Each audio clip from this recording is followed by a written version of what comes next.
Imitemos su ejemplo.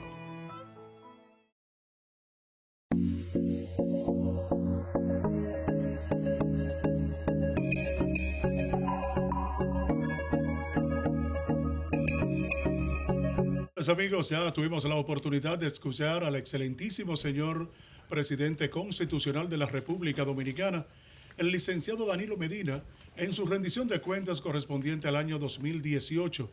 Y como habíamos hablado ya en la primera parte, antes del discurso del excelentísimo señor presidente, vamos ahora a tratar de recoger las diferentes impresiones que tenemos en torno a lo que fue el contenido de todo el discurso del presidente de la República. Y nosotros, además de Alexander Pérez y Santiago Cuesta Curi, que estábamos, y quien les habla, Genchi Suero, quien estábamos en la primera parte, nosotros ahora nos vamos a compartir este análisis de todo lo que tiene que ver con el contenido del discurso del presidente, con el licenciado Manuel Núñez, también con el doctor Félix Portes, y más adelante el licenciado Osvaldo se nos va a agregar también, con el objetivo de, en el segundo bloque, seguir ampliando todo lo que tiene que ver con muchas cosas que realmente el presidente de la República manifestó, y ese interés de nosotros entonces comenzar a dar algunos tópicos, y vamos a hacerlo de la manera siguiente: el objetivo de que cada uno ocupe una parte del tiempo en señalar aspectos puntuales del contenido del discurso del presidente y su consideración sobre el particular. Y vamos a comenzar de inmediato a mi izquierda con el licenciado Manuel Núñez. Bueno, yo creo que fue un discurso enfocado hacia el futuro. La mayoría de los verbos del discurso estaban escritos en futuro, o sea, de cosas que ocurrirán, que no han ocurrido todavía. Hay también en el discurso el énfasis en tres aspectos que no fueron dilucidados, desmenuzados de una forma adecuada. Me refiero al empleo.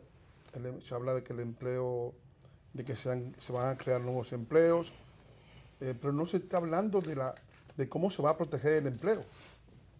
Es decir, el empleo hay que protegerlo. Nosotros no podemos crear empleo importando haitianos desde Haití hacia la República Dominicana.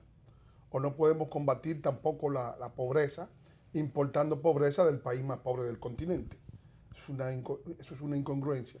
Entonces, en el empleo, yo no entiendo, cuando se habló del empleo en la agricultura, el empleo en la construcción, cuando la visibilidad de la gente es que en esos renglones la proporción de extranjeros es verdaderamente alarmante. O sea, que no es una proporción ni siquiera,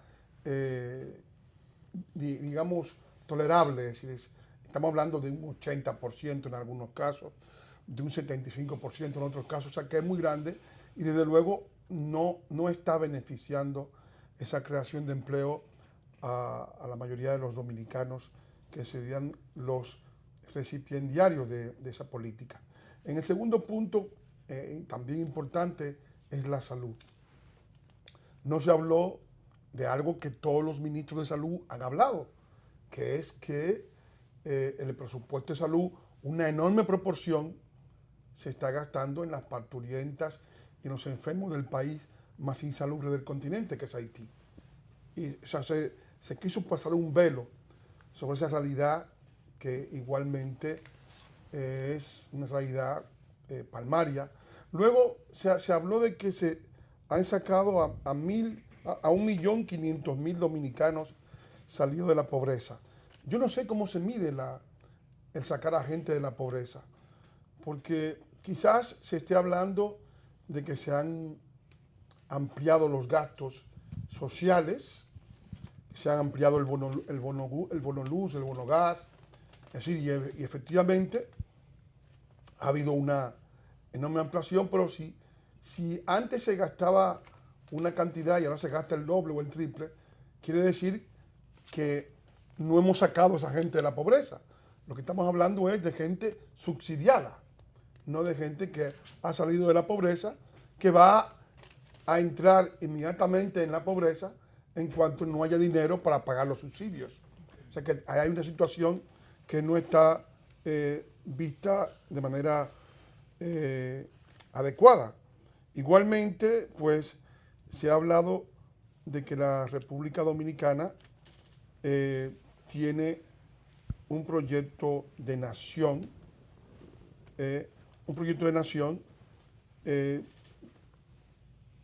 claro, ¿no? Diferenciado del país vecino. Desde luego, esa no es la impresión que tenemos, lo que lo vemos desde una óptica más realista, porque el gobierno ha sido muy obsecuente con los ataques que se le han hecho a la República Dominicana desde la CIDH, desde los organismos internacionales, y no ha actuado en consecuencia para responder a la defensa del nombre del país. O sea, yo pienso que son temas que quedaron como lagunas en el discurso. Muy bien, doctor Félix, por su consideración más o menos en todo a este discurso. Bueno, lo primero que yo tengo que señalar es que antes de nosotros llegar con relación a las consideraciones, hay que establecer qué es lo que establece la Constitución con relación a la rendición de cuentas. El artículo 114 de la Constitución establece que el presidente de la República tiene que rendir cuentas. Entonces, ¿cómo define la Constitución lo que es rendir cuentas? Establece que el presidente debe hacer una explicación de las proyecciones macroeconómicas, ¿verdad? Hacer una proyección de las situaciones fiscales del país y hacer una explicación respecto a los resultados económicos. Entonces, la pregunta es, ¿hizo él proyecciones macroeconómicas? No las hizo. Habló de los resultados económicos del país, tampoco lo hizo. Entendemos nosotros que su discurso fue un discurso político, que el discurso que tuvo no se ajustó a la obligación que él tenía ante la población de rendir cuentas, ¿verdad? Él, entiendo yo, que tomó esta plataforma para dar un discurso político y obviamente no se refirió a los aspectos puntuales como son los aspectos financieros, este grave endeudamiento del país que va a un ritmo totalmente acelerado. No se refirió a nada de eso, no se refirió a lo que han establecido los organismos internacionales con relación a la corrupción, a la calidad del gasto público. Él no hizo referencia a nada de esto. Entonces entiendo yo que el discurso que él tuvo fue un discurso totalmente político. Entiendo yo que él usó esa plataforma para hacer un inicio o un preinicio de esa campaña del año 2020, cuando no tocó puntos medulares como son el punto, por ejemplo, de la mina que se quiere ahora hacer o llevar a cabo en San Juan de la Maguana. No tocó puntos con relación a la justicia tan graves como es el tema de Odebrecht. No tocó puntos con relación a que hay una carencia grande del dólar, ¿sí? Y obviamente que tenemos el dólar ya casi a un 50 por 1. Entonces son muchas cosas que él dejó en el aire, ¿verdad?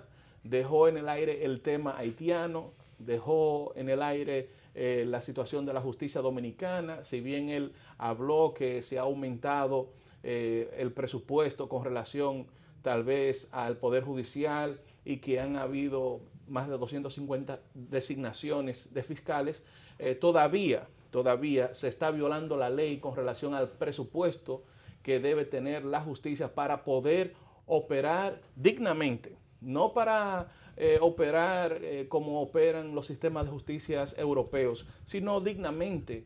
Tenemos aquí en la provincia un sistema de justicia que lo que da es pena, ¿verdad? Ese despacho penal aquí en la provincia, y necesitamos muchos recursos y tenemos demasiadas personas ocupando botellas, tenemos duplicidad de instituciones y todo esto debió el presidente abordarlo, porque para nosotros poder avanzar como país debemos tener un gasto eficiente. Entiendo yo que le faltó mucho, nosotros esperábamos más. Él duró 2 horas y 8 minutos haciendo esta exposición política y en verdad no nos dejó igual, porque él lo que hizo fue una repetición de discurso del año 2014, 2015, 2016.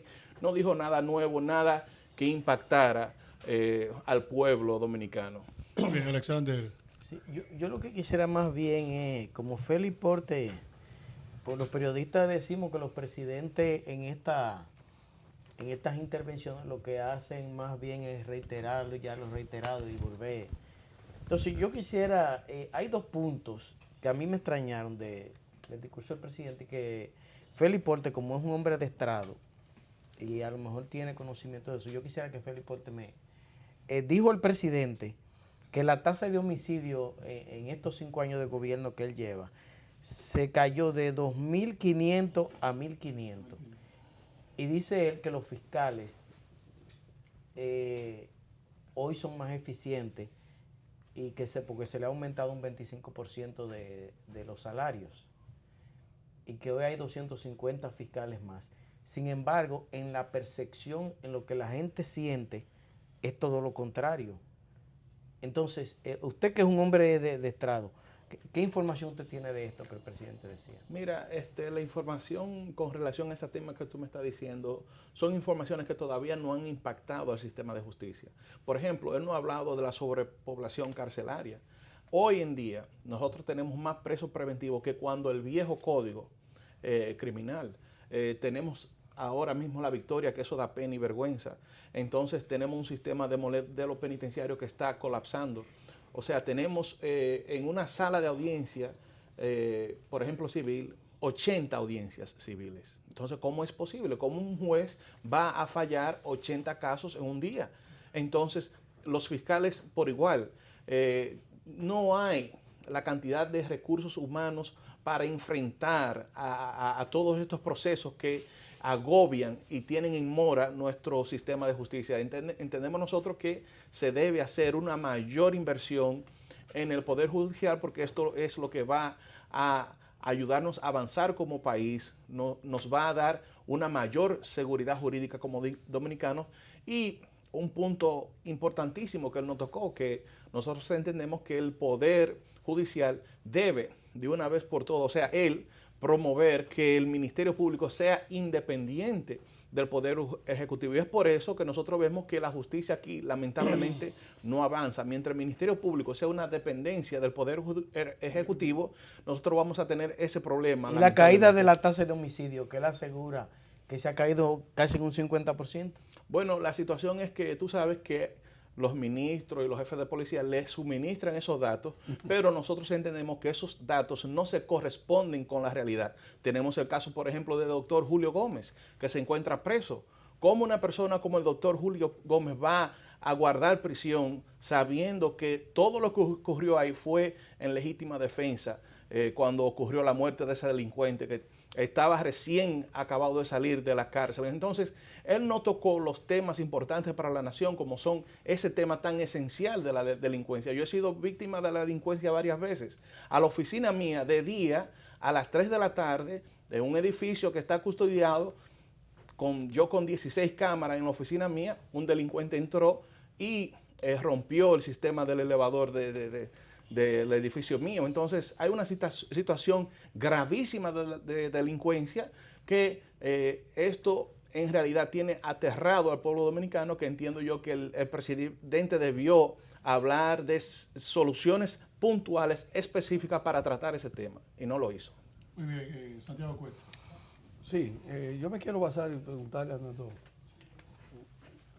algunas cosas de las que esbozó el presidente, especialmente a Manuel. Yo quiero hacer un señalamiento. El presidente dice que se han generado alrededor de unos 600.000 empleos en estos 5 años y medio que él tiene de gobierno, gobernante. Alrededor de unos 120.000 fueron el pasado año y que se estima para este año unos 111.000 empleos.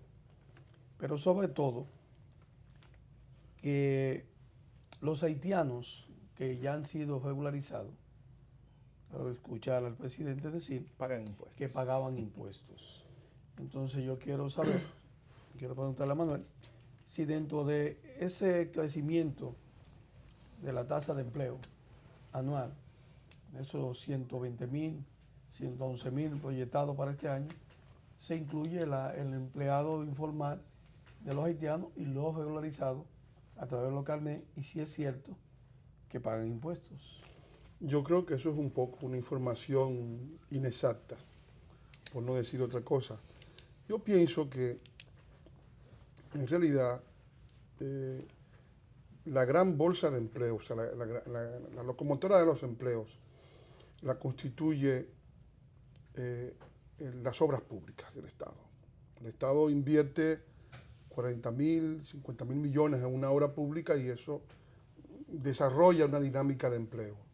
Igualmente, las construcciones Del sector privado. del sector privado, de viviendas, las construcciones de escuelas, todo eso genera una gran cantidad de empleo. Pero ese empleo, cuando uno va, lo que hay es que él debe preguntarle quiénes son los que están trabajando en estas obras públicas, quiénes son los empleados. El mismo se hizo la pregunta. Pregúntenle quiénes son los empleados de esas obras públicas. Pregúntenle en el campo quiénes son los que están trabajando en el campo, en las grandes fincas. Pregunten en el turismo quiénes son los que están trabajando en el turismo.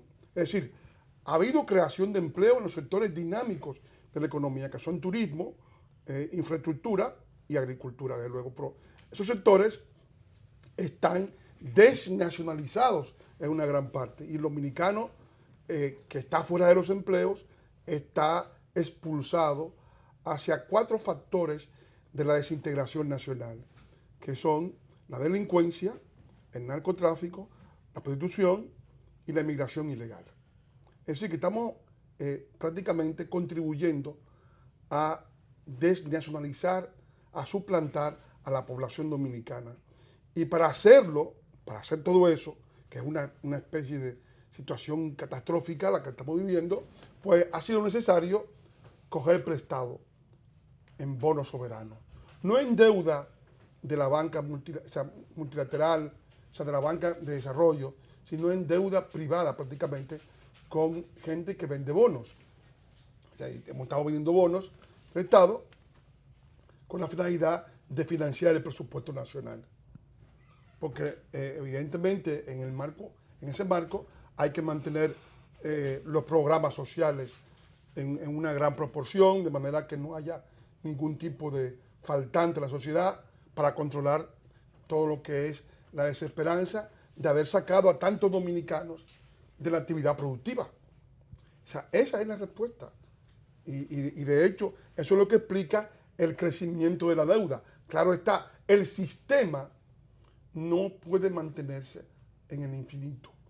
O sea, porque ni el país se puede endeudar de manera infinita, pues ya estamos a un 51% del PIB, ni tampoco la República Dominicana soportaría la posibilidad de hacerle frente a una situación de, digamos, de default social, porque la gente tiene que tener en algún modo una respuesta por parte del propio Estado. Claro que sí. Hay algo importante y fíjense, el doctor Félix apunta de que 2 horas y 5 minutos. 8 minutos. 2 horas y 8 minutos, pero nosotros que nos mantuvimos aquí en el canal dándole seguimiento a toda la exposición del presidente, nos dimos cuenta de que más del 50% de ese tiempo fue dedicado a hablar del futuro. Y yo quiero, antes de hacer la primera pausa, de que cada uno de ustedes pueda decir algo, su apreciación, su consideración con relación a eso, porque como bien apunta el doctor, es un escenario para hablar de lo que se ha logrado hasta el momento con la aplicación del presupuesto nacional en las diferentes acciones del gobierno. Pero entonces vemos que todo ese tiempo fue a hablar de lo que vendrá. Su consideración. Sí, bueno, lo que vendrá siempre es un discurso lleno de esperanza, lleno de poesía, porque hay una parte que es muy poética, de frases agradables, de cosas agradables al oído, desde luego, pero luego está el aspecto de la realidad. Y lo que vendrá siempre se coloca como una utopía posible. O sea, la primera utopía es la educación. Desde luego, yo que vengo del sector educativo, debo sentirme sorprendido porque en el último informe PISA, la República Dominicana, a pesar de una inversión que supera, que es del 4%, superior a la de más de 10 países de América Latina, porque nosotros gastamos alrededor de $1.000 por estudiante, mientras que Nicaragua gasta 400, Ecuador gasta 600. Es decir, hay una situación digamos, de mucha desigualdad y nosotros tenemos las peores notas. Estamos por debajo de Nicaragua, que está por encima de nosotros ligeramente.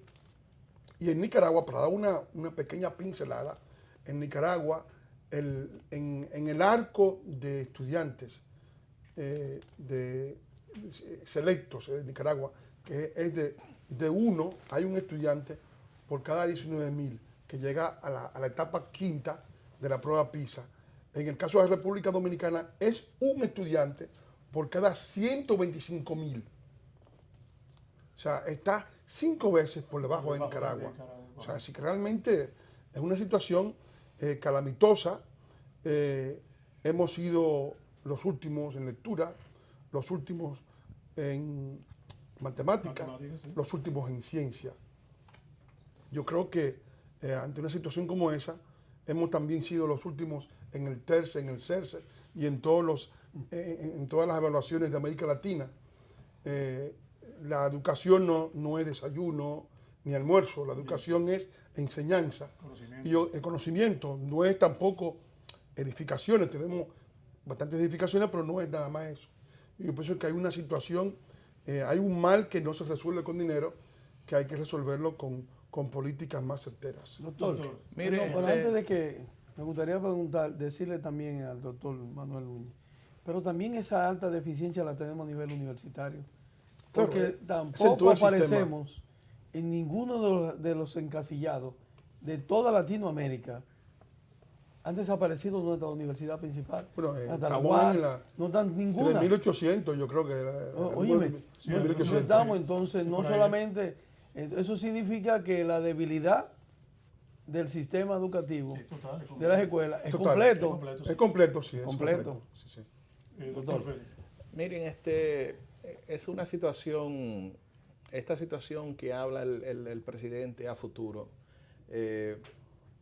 Yo creo que este discurso está jugando con la memoria del pueblo dominicano, apuesta a la amnesia de nosotros como dominicanos, porque del año 2012 están prometiendo obras, por ejemplo, como la circunvalación de San Francisco de Macorís, que de nueva vez la promete para el año 2018. Entonces, tenemos que tener cuenta y hacer un análisis con relación a los discursos anteriores, con relación a las obras ya prometidas, que de nuevo nos le están vendiendo como espejitos, como si nosotros fuéramos indios. Entonces nosotros tenemos que tener cuidado, ¿verdad? Y recordar los discursos anteriores donde se han hecho estas promesas y no se han cumplido a la fecha.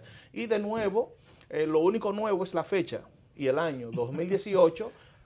Con relación Doctor, pero se te ríe. No, porque eso es lo que pasa. Lo que pasa es que son obras que ya fueron prometidas y no han sido ejecutadas. Entonces, como no se han ejecutado, vamos a prometerlas de nuevo. Entonces, a todo el mundo, ustedes vieron que se pararon, aplaudieron, y lo que parecen, lamentablemente, usar este término aquí en televisión, focas.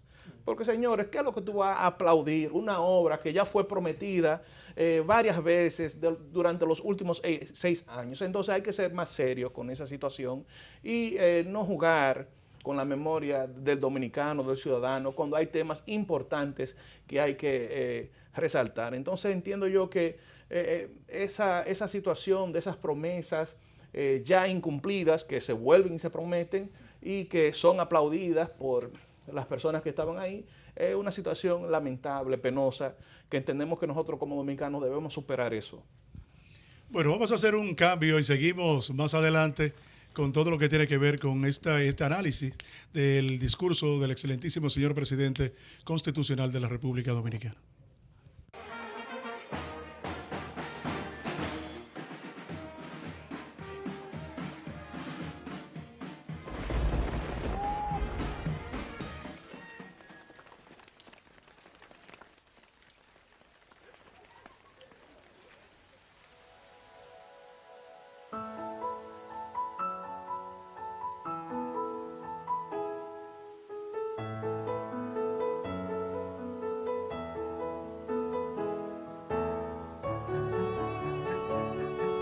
Juan Pablo Duarte. Su amor por nuestra nación no tuvo límites. Imitemos su ejemplo. Duarte. Vamos a entrar ahora con esta segunda parte y gracias que se incorpora al panel Gustavo Montalvo, con el objetivo, Osvaldo. Hay maldad ahí. Osvaldo, no hay maldad. No, amistad. Osvaldo, con el objetivo de su parecer en torno a lo que hemos tratado hasta este momento y lo que usted pudo notar con relación al discurso del presidente. Bueno, en aras de la rapidez, me pareció un discurso eminentemente retórico, incoherente y obviamente proselitista, en términos así, rápido. Porque, bueno, lo primero es que hay un bombardeo de cifras, ¿verdad? Y obviamente todas las cifras son convenientes. No se presentó una sola cifra que pudiera, digamos, desdecir del manejo del gobierno. Y eso me recuerda mucho un criterio que se utiliza en metodología, que las cifras que se presenten deben ser falsables. ¿Qué significa que deben ser falsables? Deben ser discutibles. O sea, cuando usted dice que la economía creció un 5%, pues usted presenta la metodología y los datos de fuente y entonces usted confirma, como cuando usted confirma los números en la suma de una factura, entonces usted confirma, caramba, sí, crecimos en tanto. Entonces simplemente lo que hay es un bombardeo de cifras muy auspiciosas, de muchos logros, pero entonces ahí tenemos algunas cosas que nos presentan contradicción. Porque si todo es tan bello, si todo ha sido tan correcto, si hemos tenido tantos avances, ¿cómo es que cuando se encuesta lo que es el deseo de emigrar del país entre la juventud nos da más de un 50%? ¿Cómo es que si nosotros estamos creciendo en número de habitaciones en el sector hotelero, cuando nosotros caminamos por el Conde lo que vemos son 5 o 6 personas? O sea, estamos hablando de un país inundado de turismo, ¿no? Entonces, cuando un país está inundado de turismo, los turistas se ven en la calle como se ven en las capitales de Europa. Pero si entran, además de eso, entran tantos recursos, producto del turismo, entonces el dólar debería estar a 25 por 1. Oh, claro, sí. Entonces, hay cosas que deben tener coherencia. Dijo que 7.200 millones entró. Si nosotros si el empleo está creciendo tanto, ¿sí? Y si encima de eso nosotros estamos aumentando tanto la productividad, ¿por qué nosotros no encontramos productos dominicanos en el exterior? ¿Por qué el deseo de irse? Si realmente nosotros hemos ya prácticamente resuelto el problema del desempleo, ¿por qué entonces la violencia? Porque una cosa está asociada, sí, claro, obviamente sí, claro, una cosa está asociada con otra. Claro. O sea, simplemente cuando nosotros tenemos una población, sobre todo tenemos una población joven que no tiene la posibilidad de un ingreso, entonces esa persona resuelve por vías que no son institucionales. Sí. Entonces, un poco lo que ustedes comentaban antes, la institucionalidad de un país nosotros no la podemos radicar en las cosas objetivas. La institucionalidad es una cuestión subjetiva de la población, de la ciudadanía. Es decir, como decía Manuel Núñez, o sea, la educación no está en las aulas, sino en los estudiantes. La justicia no está en palacios de justicia, está en fiscales, en jueces, en abogados. La transparencia no está en crear más oficinas, es una política que va dirigida hacia los funcionarios. Y todos sabemos en qué dirección deben ir esas acciones. Entonces, hay otra cuestión. Si a mí me dan el beneficio de yo establecer la metodología, yo puedo hacer que el desempleo sea tanto como un 15, como un 5 o como un 1, porque yo controlo la metodología.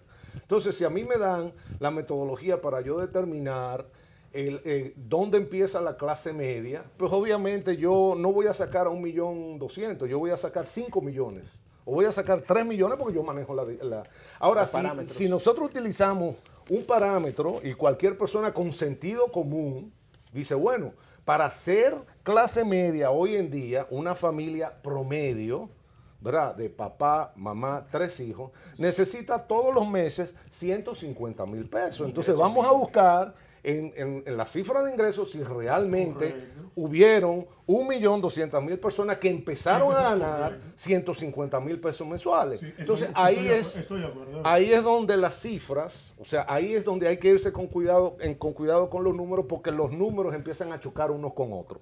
Entonces, ¿qué pasa? De la misma manera, y ahí nos vamos a meter en un tema que hemos venido tratando desde hace un cierto tiempo. Cuando él trata el asunto de la migración, específicamente de la migración haitiana, ya empezamos a hablar de drones y empezamos a hablar de equipos, pero no es eso. O sea, no es de eso que estamos hablando. Pero lo primero que plantea es que no, aquí hay dos tipos de migrantes, los que se acogieron, los que están legales y los que están ilegales. Entonces, los que están legales, ¿quiénes son los que están legales? Los que tienen un carnet de regularización. Entonces hay que preguntarse, ¿ese plan de regularización desde el inicio es legal? Entonces nosotros estamos moviendo simplemente la raya de lo legal, le estamos moviendo a discreción y a conveniencia, y nosotros lo que estamos haciendo es lo que es constitucionalmente ilegal, lo estamos legalizando. Entonces estamos llamando, no, los que tengan un carnet, esos están legales. Señores, por favor, yo creo que en la República Dominicana hay mucha gente con juicio, con inteligencia, para nosotros darnos cuenta de qué es de lo que se trata, ¿no? Entonces, obviamente es un discurso, como decía al principio, es un discurso proselitista, político es, partidista, y el gran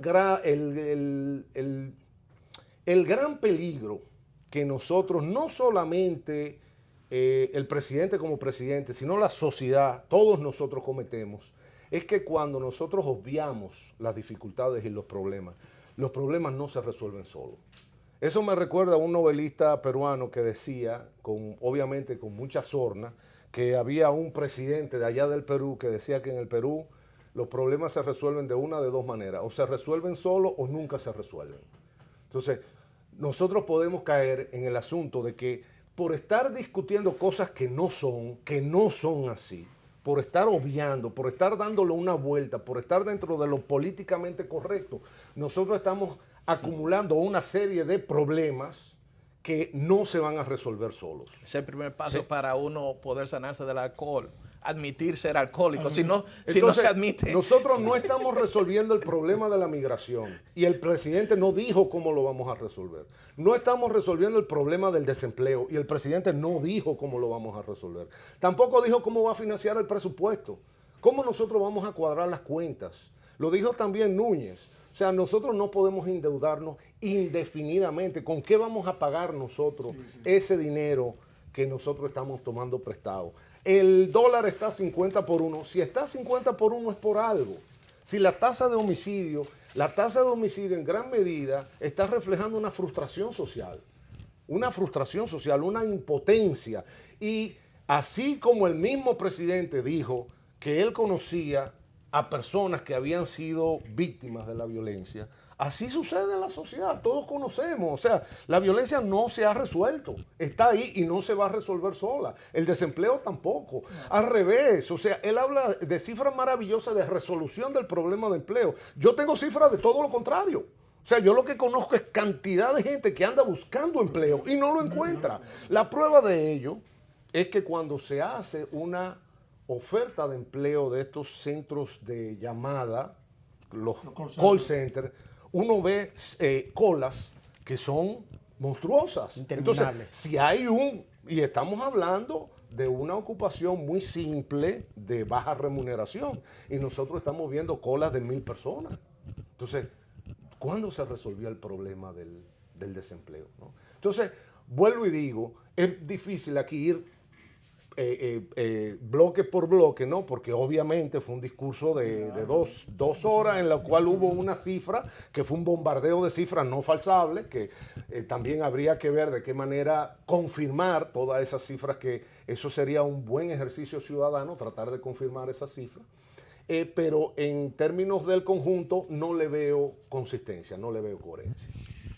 Bueno, muy bien, nosotros es importante porque al fin y al cabo el discurso del presidente tiene muchas aristas, y es recomendable de que a lo largo de toda esta semana uno siga tratando el tema, porque hay aspectos puntuales que la población debe recibir la orientación necesaria por mucha gente que está vinculado realmente a todo esto, Alexander. Sí, mira, así es. Pero hay un aspecto importante que el presidente tocó y que quizás era el punto que más llamaba la atención de la gente, y es el problema el problema de la inmigración. El presidente habla de que se van a utilizar mecanismos modernos, que se va a profesionalizar un grupo de soldados, que se va a aumentar en 900,000 la cantidad de soldados que se van a emplazar en la frontera, que se va a custodiar con drones. Bueno, 900,000. no, 900. 900. Yo dije 900. 900. No, es el ejército de China.